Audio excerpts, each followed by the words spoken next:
রাজনৈতিকভাবে ভারত অবশ্যই তার স্বার্থ দেখবে, কারণ আন্তর্জাতিক রাজনীতিতে কোনো স্থায়ী বন্ধু অথবা স্থায়ী শত্রু বলে কিছু নাই। বাংলাদেশ তাদের কাছে একটা ফ্রি ট্রানজিট স্টেশন হিসেবে পরিগণিত এবং এই অ্যাডভান্টেজটা তারা সবসময় নিতে চায়। পৃথিবীতে একমাত্র বাংলাদেশ ভারত সীমান্ত হচ্ছে সেই সীমান্ত, যেই সীমান্তে সীমান্তরক্ষী বাহিনীকে, বিএসএফকে পরিষ্কার অর্ডার দেওয়া আছে শুট অ্যাট সাইট। মাঝে মাঝে শেখ হাসিনা আওয়াজ দেয়, এখন উনি আওয়াজ দেয় না এআই আওয়াজ দেয়, এটা নিয়েও কিন্তু এটা নিয়ে এখন কনফিউশন আছে।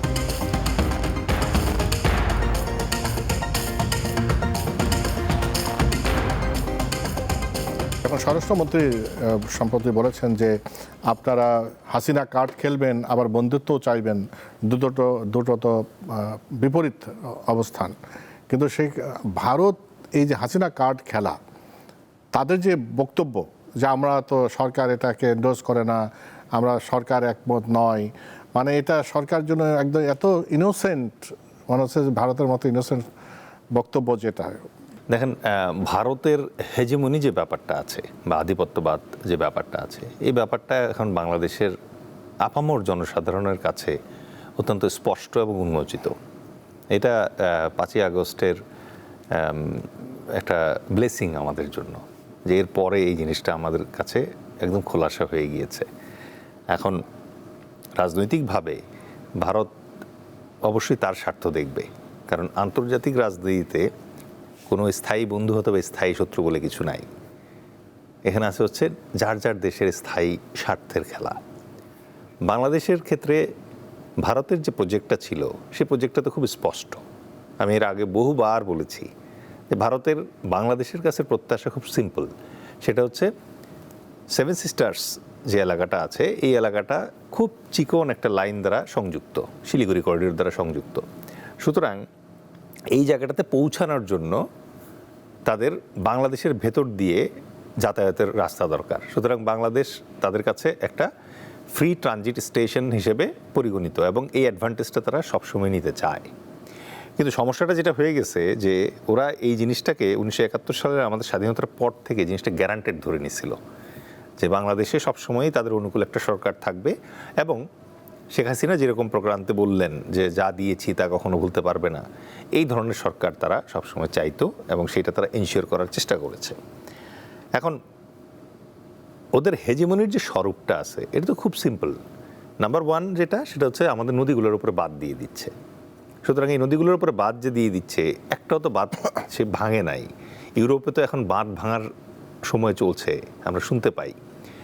এই নদীকে যে ফ্রি ছেড়ে দিবে এই ইচ্ছা বা সদিচ্ছা তার নাই।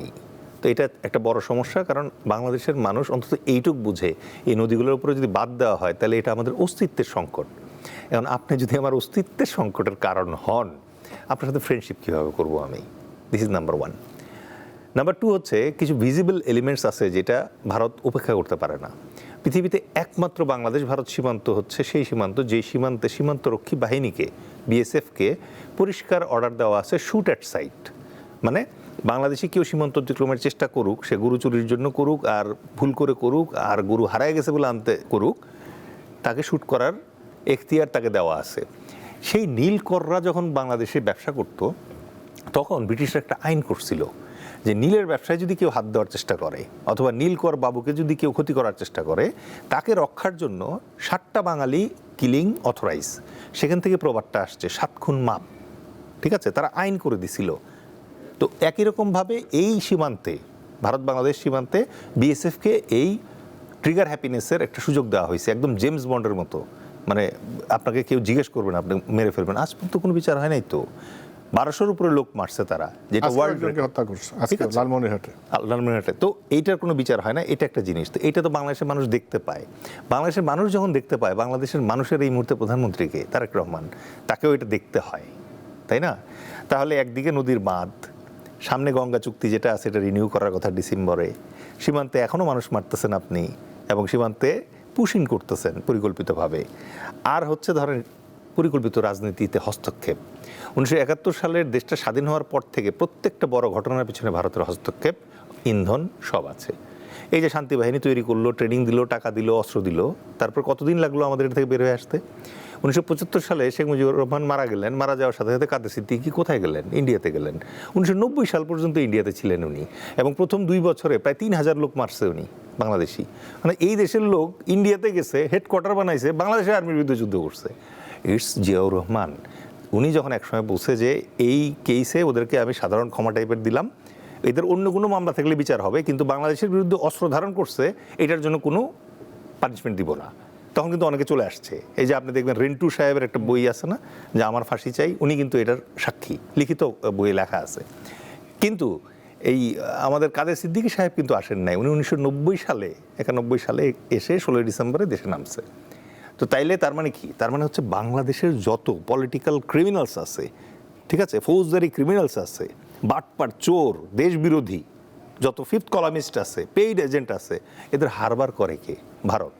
এখন এই জায়গায় এসে আপনি দিল্লির সাথে ঢাকার সম্পর্ক নির্ধারণের সময় আপনিও যদি প্রধানমন্ত্রী হইতাম, ওখানে বসে এই প্রশ্নগুলো জিজ্ঞেস করতাম না? আমি বাদ দিলাম যে শেখ হাসিনার ব্যাপারটা ইগনোর করলাম, because she is a gone case. Roni ভাই অলরেডি বলছে, মানে আওয়ামী লীগের তো রাজনৈতিক কার্যক্রম নিষিদ্ধ এই মুহূর্তে, সুতরাং বাংলাদেশে তো আপনি এক্সপেক্ট করতে পারেন না সে কিছু করবে। ভাই তো যেটা আশা করতেছেন যে 5000 লোক গিয়ে দাঁড়াবে, ওটাও দাঁড়াতে পারতো না, পুলিশ ধরে নিয়ে চলে যেত। তার মানে তার অবশিষ্ট আছে হচ্ছে একমাত্র মাঝে মাঝে শেখ হাসিনা আওয়াজ দেয়। এখন উনি আওয়াজ দেয় না এআই আওয়াজ দেয়, এটা নিয়েও কিন্তু রাইট, এটা নিয়ে এখন কনফিউশন আছে, কারণ ওনার চেহারা দেখা যাইতেছে না। এখন মানে আল্লাহর কি কাজ, ম্যাডাম খালেদা জিয়ার উনি তো অত্যন্ত অভিজাত সম্ভ্রান্ত মহিলা ছিলেন, নারীদের তো একটা সৌন্দর্য রক্ষার একটা ব্যাপার থাকে। ইভেন আমরা এখানে বসার আগে মুখে একটু পাফ লাগাই দিছে না, এটা নিয়ে উনি কটাক্ষ করতেন। আজকে দেখেন আল্লাহ তাকে কী দিন দেখাইতেছে। তো এই জন্য আমি বললাম যে আপনি যদি শেখ হাসিনা প্রসঙ্গটা অপ্রাসঙ্গিকও ধরেন, তারপরেও তারেক রহমান যে ওখানে যাবে, ওনাকে কি ইন্ডিকেশন দিচ্ছে আপনি আমাকে বলেন? ডক্টর জাহিদ দিল্লির বিমানবন্দর থেকে ফেরত আসতে বাধ্য হয়েছে, এটা বাংলাদেশের এগেনস্টে চপাটাঘাত না? দীনেশ ত্রিবেদী আসছে, এসে বলতেছে এক আকাশ এক মাটি। আরে ভাই, এক আকাশ এক মাটি যদি হয়, তাহলে এক নদী হয় না আপনার কথায়? তাহলে বাদ দিয়েছেন কেন? এটা চপাটাঘাত না বাংলাদেশের মুখে?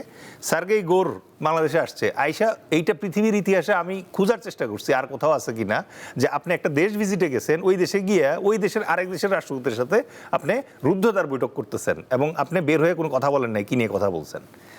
আপনি 3 আগস্টে যখন আমাদের পররাষ্ট্রমন্ত্রী অনুরোধ করলো যে 5 আগস্ট আমাদের একটা সেন্সিটিভ ডে, এই ডেতে আপনি মানে একজন খুনি, চিহ্নিত অপরাধী এবং মানে মানবতা বিরোধী অপরাধের অপরাধী, তাকে আপনি ওই দিন ভারত থেকে ভাষণ দিতে দিবেন না, এই অনুরোধ তো তারা রাখে নাই। 5 আগস্টে তো ভাষণ দেওয়াইছে। তাহলে এই জায়গায় তো হচ্ছে আপনি পায়ে পাড়া দিয়ে মনে করেন যে বাংলাদেশের সাথে সম্পর্ক নষ্ট করার চেষ্টা করতেছেন। সম্পর্ক রক্ষার দায় কি শুধু একমুখী আমাদের? তা তো না। সুতরাং মানে ওরা এই জিনিসটা করতেছে, আবার পেছন পেছন দেখবেন রাশিয়াকে বলতেছে তুমি রুপিতে টাকা নাও, রূপপুরের টাকাটা। কেন এটা বলতেছে, এই সল্লাটা কেন দিতেছে? কারণ আমার ডলার ভেঙে এখন রুপি কিনতে হবে। তারা আমার সাথে $11 বিলিয়ন ব্যবসা করে, আমরা $2 বিলিয়ন ব্যবসা করি। এই যে মাঝখানে ডেফিসিট আছে, এটা তো ডলারে আছে, এটা তো রুপিতে নাই। এই জাতীয় কাজগুলোতে আমার কাছে মনে হয় ভারতীয় কূটনীতিবিদ যারা আছে, তাদেরকে বাংলাদেশের সাথে সম্পর্ক যদি পুনর্মূল্যায়ন করতে হয় এবং পুনর্বিনির্মাণ করতে হয়, তাহলে তাদেরকে বিজেপি, আরএসএস এবং এই যে উগ্র জঙ্গি মানে হিন্দু জঙ্গিবাদ যেটা আছে, এইটার স্টেপ থেকে বের হয়ে আসতে হবে। কারণ বাংলাদেশ একটা মুসলিম রাষ্ট্র, এই রাষ্ট্রের সঙ্গে যদি তাকে কোনো নেগোসিয়েশনে আসতে হয়, তাহলে বাংলাদেশের মানুষ, বাংলাদেশের মানুষের ধর্ম, বাংলাদেশের মানুষের দেশপ্রেম এবং ত্যাগ, এটাকে শ্রদ্ধা জানাতে হবে, মর্যাদা জানাতে হবে, তারপরে আমাদের সাথে কথা বলতে হবে।